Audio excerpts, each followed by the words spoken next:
The United States military accidentally detonated an experimental weapon off the east coast of Tasmania, which destroyed the city of Hobart and killed 500,000 people, causing neurofailure. The government is now under pressure from the UN, the Australian Prime Minister, and protests in Washington demanding that the president be held accountable. Reporters want to travel to the disaster zones, but they are not allowed and have not been told why. Mitch was on a business trip in Hobart when the incident happened, and Ava desperately tried to call him, but he did not answer. She is now on a flight to Australia volunteering for a military cleanup operation, hoping to find Mitch in the process. The other people on the plane are also volunteers, and an elderly lady is also hoping to find her loved ones alive. At the airport, the volunteers are forced to leave their phones in a box and will only get them back when they go home. At the registration desk, Ava says she wants to join the body recovery unit in the south. However, the officer explains that no one is going south yet because the city is still burning. So for now, Ava will have to work in other areas and wait. When she starts crying, the officer offers her condolences and assigns her to Unit 209. Ava mentions that she is a physiotherapist and offers to help with other things while she waits. But the officer explains that Ava's exemption was granted for disaster victim identification, so she must work with that unit or go home. Then a captain informs the volunteers that the rumors are true. Some of the dead people are coming back to life as zombies. If any of the civilians find one, they must alert the soldiers to take care of it. Ava thinks about her life with Mitch and hopes that he is okay. Afterward, her unit gets on a bus, and during the trip, a man asks how many dead have come back. A soldier just tells him to use his flare if he finds one, not answering the question. When the bus arrives at the ruined city, they can see smoke everywhere. The volunteers spread out to find bodies so they can bury them with dignity. Ava and another woman enter an abandoned house and search all the rooms until she finds dead bodies in the garden. They move them to the front yard so the soldiers can take pictures for identification before a truck picks them up. Ava's teammate is horrified by the sight and decides to quit, saying she must go home to her daughters. From another house, two men come out. One is throwing up while Clay is calmly smoking. The man who is vomiting also quits, and Clay exchanges a look with Ava. Then they agree to form a team. He breaks down the door of another house, and the duo finds a dead old man on a couch. There are also dead fish in an aquarium. The smell in the house is horrible, and Ava wonders why Clay doesn't wear a mask. But he just answers with a joke. They keep going from house to house, gathering bodies and working together to move them when they are too big. In one of the houses, Ava sees a wedding photo that makes her think of her own. When it is time for lunch, all the volunteers eat together and talk about the situation. One woman thinks the military should capture the zombies to study them instead of killing them. On the road, the elderly lady finds her son in a truck and cries while asking him to wake up, but the body does not move. In a store, Ava finds a baby crib and thinks about the last time she took a pregnancy test.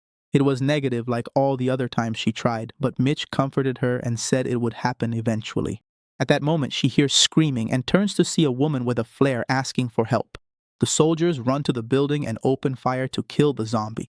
In the next house, Ava and Clay find a very nice car in the garage. She notices some bloodstains on the floor and follows them until she discovers a zombie hiding behind the furniture. She immediately alerts Clay, who opens the garage door and lights a flare. Ava cannot stop looking at the zombie, who just stares back. She has to leave the building when the soldiers enter to put it down. At the end of the day, priests offer prayers for the dead before the bodies are thrown into holes in the ground. Then trucks throw dirt to cover them in a very impersonal burial. The cold sight bothers Ava, so she goes for a walk. When she sees the coast in the distance, she remembers her vacation with Mitch at the beach. At night, helicopters guard the city with their spotlights. In her room, Ava secretly checks a map and traces the fastest route to a resort in the south. Seeing how long the distance is, she curses, but still wants to proceed with her mission. She grabs her things and goes downstairs, always making sure to avoid anyone running around. Music and singing can be heard in the cafeteria, but Ava ignores it and enters the kitchen, where she finds a door that leads her straight to the exit. However, when she is about to leave, an officer catches her red-handed and sends her back inside, saying they should not have let Americans join them.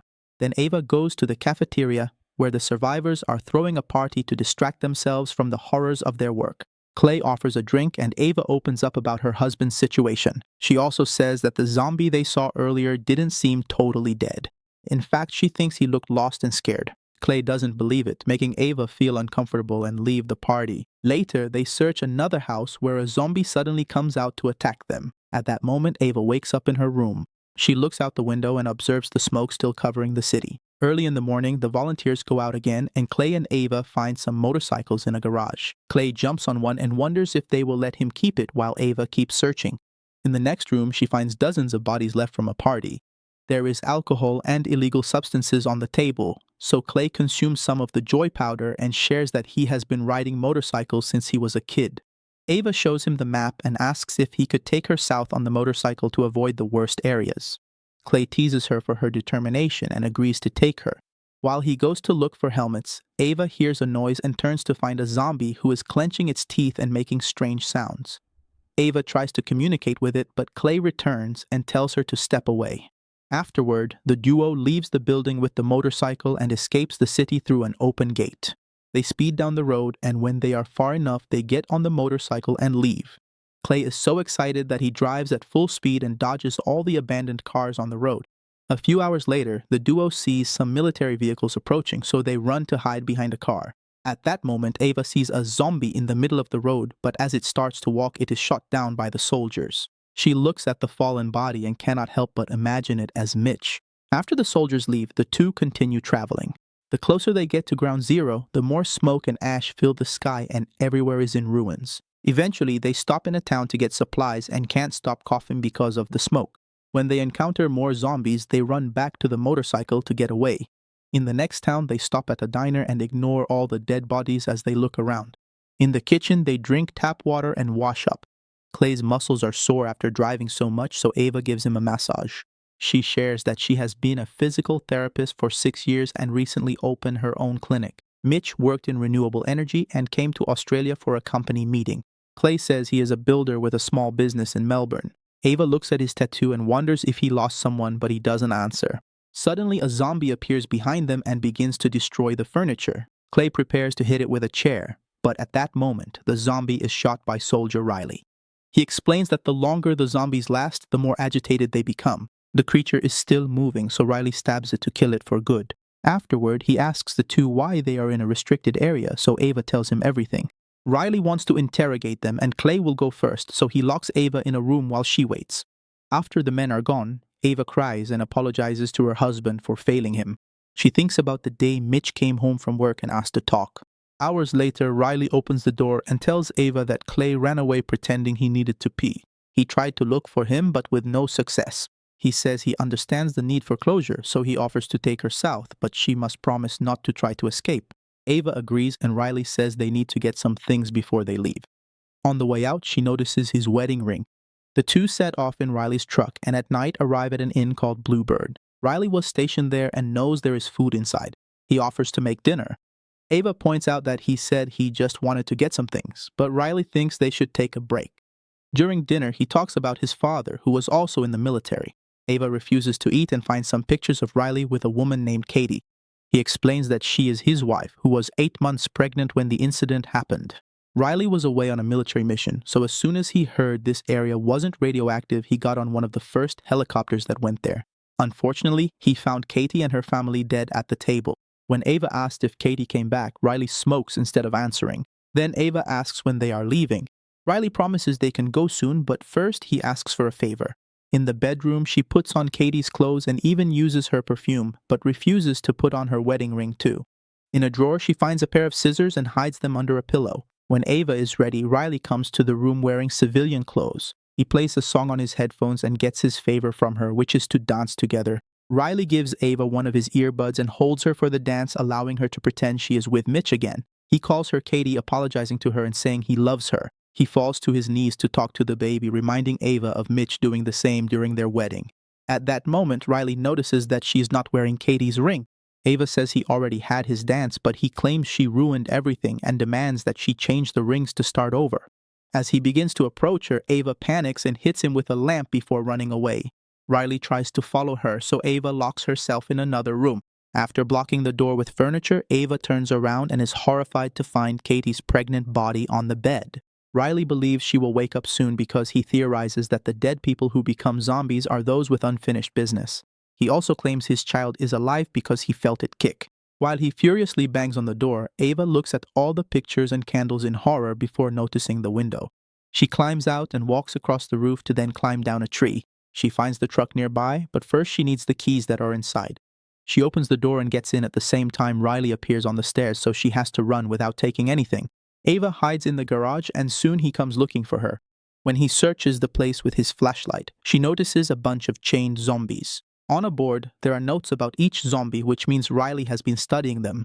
He does not dare to walk further into the garage, so he keeps asking Ava to come out while apologizing and promising to take her south. She then takes off her ring and comes out acting as if she were Katie, using cute nicknames to talk to Riley and asking to finish the dance. Riley, very cautious, walks backward to guide her out of the garage, and Ava notices the keys hanging from his belt. She keeps talking sweetly to him, and he gets closer to hug her but calls her Ava and says she already ruined everything. Then Ava pulls out a screwdriver she found in the garage and stabs Riley in the neck to kill him. While Riley writhes on the floor, she grabs the keys and runs to the truck. When she turns on the truck's headlights, she is shocked to find Katie standing outside the house holding her belly. Ava ignores her and drives away. During the trip, she remembers the day Mitch left for his business trip. She was crying, and he didn't want her to go to the airport. Their marriage seemed to be falling apart. In the morning, Ava wakes up in the truck and puts her ring back on. She spent the night there because the road is blow-blocked by a bunch of vehicles. She grabs clothes and an axe from the things that fell from those cars and continues her journey on foot. A few hours later, a zombie appears behind Ava and comes after her. She tries to escape but trips over a body and accidentally drops the axe. Then she enters a bus through a broken window only for the zombie to follow her. The creature keeps trying to grab her legs, and Ava throws every object she can reach until she finally kills it by striking it several times with a fire extinguisher. After screaming in frustration, she retrieves her axe and keeps walking. At night, she finds a trailer and peeks inside to find an entire family dead. She pulls the bodies out before settling in the trailer to rest for the night. She tends to the blisters on her feet and looks at the map, noticing that she still has about 10 kilometers to go. In the middle of the night, one of the bodies becomes a zombie and Ava is awakened by the noise. She goes outside with her axe ready to attack, only to find the zombie digging a hole to bury his family. He almost looks human when he looks at Ava, so she decides to help him. Once the whole family is buried, Ava looks at the zombie's ID in his wallet and thinks of Mitch again, gaining hope that he might be okay. The zombie sits next to the hole as if making a request, so Ava kills him and buries him with his family, leaving a picture on top of the grave. Eventually, she arrives at a fancy resort where she discovers the bodies of all the guests and staff, as well as a zombie trapped in the garden. She searches all the rooms until she finally finds Mitch, who is dead on the floor next to the bed. Ava gently holds his hand, only to notice that he is missing his wedding ring. When she looks up, she notices 2 wine glasses on the nightstand, a woman's ID on the table, and the ring in the bathroom, which means Mitch cheated on her. Ava, crying, says the woman is pretty before screaming at Mitch, asking him to wake up for her. She is interrupted by Clay entering the room. The duo goes to the beach and drinks, while Ava shares that her marriage started falling apart when she couldn't give Mitch a baby. She wanted to start treatment, but Mitch said to wait. Fights became very common and she no longer recognized her husband. Eventually, she had an affair and confessed to Mitch right before he came to Australia.